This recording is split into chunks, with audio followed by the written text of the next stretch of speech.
Hello everybody, today I'm going to be showing you how to roll a coin across your knuckles, like that. So, this is really the only cool party trick I know. I'm not amazing at it, but I've been working on it for a while. Really, it's pretty fun and relaxing. And I certainly don't do it as well as Jack Sparrow, but... Start off with, get yourself a coin.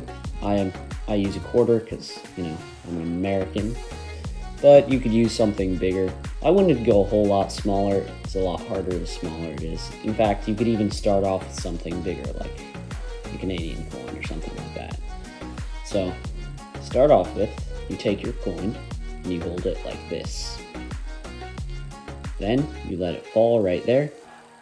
Pick it up with that and just kind of scoot it on with this finger right here. Then you do the same thing right there, scoot it on.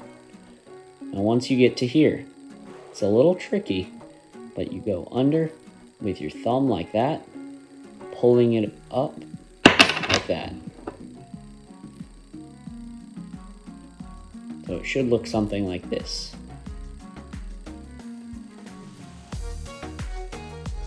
One more time. Hold it like this, up. This one pulls it up into the air. This one steadies it. Next one, and under. I hope this helps you. It's a really cool party trick. Or just to do when you're bored, Instead of fidgeting or something, you can look like some, you can look a lot cooler with this, so enjoy, and thank you for watching. If you enjoyed this video, please leave a thumbs up or even consider subscribing. I would really, really like to get to 50 subscribers, like pretty soon if possible. So, thank you.